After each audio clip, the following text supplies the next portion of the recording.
This is our, well, every 2 years we have a tower operator reunion. Of course, we didn't have it in 2020 because of COVID. This is our 8th reunion since we started in 2006. It's nice to see the familiar faces. We have some new faces. Hope they enjoy visiting the tower. And before we begin and tell all our stories, let's remember we lost 7 guys, 7 regular attendees since our last reunion in 2018. Perry Billington, very Lackawanna man, one of our New Jersey gang. Phil Howard, who retired from Amtrak. He was an operator and an agent. You know, I audited when he worked in Meriden. Bob Hughes. Bob Hughes was an operator who worked here in New Haven and Penn Central times, and then became a volunteer here. He used to love coming here and giving tours. If you walked in when he was giving the tour, you'd swear you're back on the first trick at the Burke Tower. Oh, wow. His friend Ray Kenny came to the last one. Ray was acting president of the Long Island, and then he went over to Jersey Transit as a general manager, I think, and he passed away from COVID, unfortunately. And everyone knows Pete McLaughlin, a well-known engineer on the New Haven and Penn Central, and Andy Newbiel. Andy hired a lot of operators, including me. He used to come all the time, and he always donated stuff to the museum. And Gordon Wheeler. Gordon Wheeler, he passed away about 2 years ago at age 101. Oh my God! Wow. And the last time he came here, I think he was 99. So those are 7 guys who would normally be here that we're missing. So keep them in your thoughts when you're telling these stories. This is a tribute to operators. It's your day. For the next, hopefully, 2 hours, you'll be telling us some of your war stories. Even if you weren't an operator, you probably had feelings with operators. I'm sure you can tell some nice stories. About 5 o'clock, we're going to knock off, and before we actually go down, I'm going to ask you to line the stairs so Bob can take the group portrait, or your class portrait for 2022. And dinner will be served about 5:30. There's some snacks down there, but some of us have been already eating them. So we can bullshit for a few more minutes, and then 5:30, hopefully Metro will have the dinner prepared. One thing before I start, I have a list here. We do this sometimes. Put down your seniority date on the railroad, and whoever's the oldest seniority date, I have a job for them today. They will cut the cake for dessert, all right? So, we normally have about 40 people here, so we're kind of small. That gives us more time for each guy to tell more than one story, which is fine. Just to start, before we get going, just go around the room and introduce yourselves, all right? And then we can kick it off with telling stories about maybe your most favorite tower, or the one you hated to work in, or your favorite operator to work with, or the least favorite operator to work with. You probably get more stories on the least favorite. So, Mr. Gruber, you want to introduce yourself to everybody? Just quickly. Al Gruber, hired out of Penn Central April 22nd of '72, and worked most of my career at towers in Grand Central Terminal, then later dispatcher's office, and then control center up in Grand Central, until I retired in 2008. Mr. Walther? Hi there. Ed Walther, I hired out in June of '71, Penn Central. I was a fireman for about 4 years, got set up as an engineer in June of '75. I was in one of the first classes that they had up in New Haven. That lasted 6 weeks. Anyway, I became an engineer in June, and then I went on to Penn Central, Conrail, MTA, and so on. Got laid off in '83, became a fireman, worked out at Croton Harmon for about a month. When we signed in, we said goodbye. And then I went back the next day and I did the same thing. That was nice. So anyway, all aboard. Chuck? All right, Chuck Amlin. I started out on Conrail on July 14th, 1980 as an operator.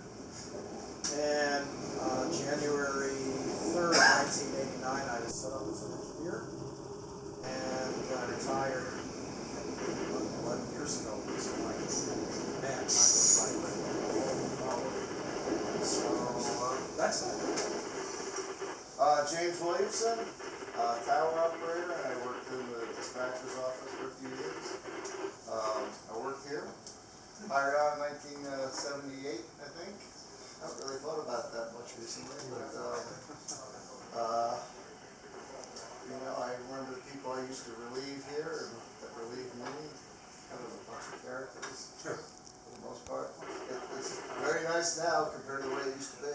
I still love the air conditioning. I was gonna say, Mr. Williamson, if you feel more at home, we'll turn the AC off. Yeah, I was gonna say, open all the windows, let the bugs in, Yes. and, what about that? Okay, Mr. Ehrlich? Jeff Ehrlich, I started with Tri-State Regional Planning Commission in June of '79. Most of my career was in planning, but I ended up in the last 10 years in writing schedules for the New York City Transit Authority in the R&D division. Retired 4 years. I started visiting towers regularly in 1975, and that was Key Tower in Patchogue on Long Island that had a Saxby and Farmer machine just like this, though much smaller. But I got to throw the levers while they were still mechanically linked before the switches got motorized. And then one day, just a couple of years later, my buddy and I were allowed to maintain the block sheet. He talked to the DS, no sense having a young guy's voice on the radio, on the speakerphone. Because they recognize the voice. They would absolutely, yes. So he would call in the OSs, but we maintained the sheet. Nice. Mrs. Kaplan, you probably have the toughest job, being the wife of a railroader, so you can introduce yourself. You're absolutely right. Yes. However, I can tell you about being a motor woman on the U-Bahn in Maryland. Oh, Yes, later, oh, wow, nice. at the Penncentral. Okay. Noah Kaplan, I hired out on Erie Lackawanna in June of 1970. I worked in towers for 5 years, then 2 years as a train dispatcher in Hoboken. From there, 5 years at MTA headquarters, 10 years at Metro-North management. Spent 25 years working for big engineering companies that design rail facilities. And in August, I'll be retired 5 years, and retirement is bliss. Nice, nice. Rusty? Hired on the Erie Lackawanna December 7th, 1970, after I got out of the Air Force, and I was in the towers until the end of 1976, in the beginning of Conrail. Went to the dispatcher's office then, and got out. 14 years ago, I've been retired already. Yeah, I'm busier now than I was when I was working. The buzzword is we don't know how we ever found time to go to work. Correct. Yeah. Jim? I hired with Erie Lackawanna, like these guys, in September of '73 as a block operator at Towerman, and worked all over the New York division of the EL. So I'm not a Jersey guy, and like him, lived in New York all my life and worked in New Jersey. Reverse. Yeah, but anyway, so I worked as towerman for, I guess, 8 years or so, then went into the dispatcher's office under the Conrail reign of terror. And did that, and then that rolled into Jersey Transit, so I guess I was in the office for 13 or so years. And then I was a capital project trainmaster for the rest of my career. This was at NJ Transit, so I retired in 13. I was 40 years. 40 happy years, you guys never say that. It was, Yeah. you know, I mean, to have a job doing something you like. There were only a few days where I really wish I wasn't there, but most of them were, you know, I remember somebody asked me one time, well, how much vacation are you gonna work? I said, who cares? This job is a vacation.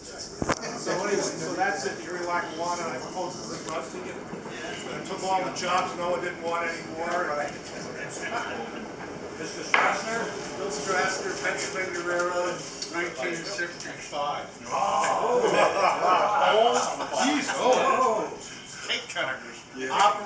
Penn Central came in, I didn't like Penn Central. I think I know who's gonna cut the cake. So I quit and went to the Jersey Central as a townman, trained up promoted to train dispatcher.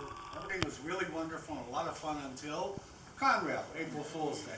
I gave everything up. Ended up as a trainman on Conrail Transit, conductor in transit, retired.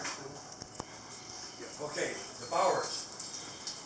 Dana Bowers, 1976, feels like 1876. Hired by Penn Central, and I was told, well, there's only a few months left to Penn Central. So I wasn't sure I was going to have a job on any railroad at that point. So I applied with Amtrak, and I applied with Conrail. And I got a call from Conrail office, and they said, okay, you got a job on both railroads, what do you want to do? I said, what? I'm not supposed to have any job on any railroad. He said, well, you tell me now which railroad you want to work for, and you got it. I said, well, Conrail. Turned out to be the right decision. The name changed on the door several years later, Metro North, and I did make the right decision. Nice. Rick? My name is Rick Everett.